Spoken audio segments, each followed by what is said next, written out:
Всем привет, с вами Денис Лапа. Я долго не выпускал видео, потому что у меня была температура и горло очень болело. Но оно у меня и сейчас болит, но уже послабее. Я не могу снимать, но как-то держусь.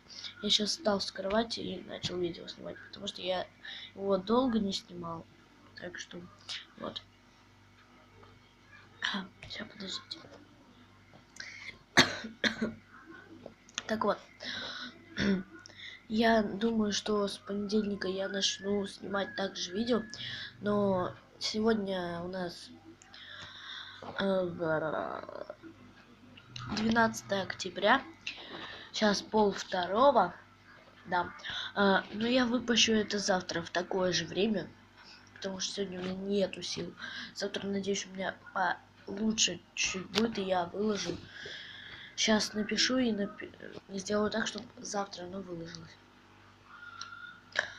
Ну все, до встречи. С вами был Денис Лапа.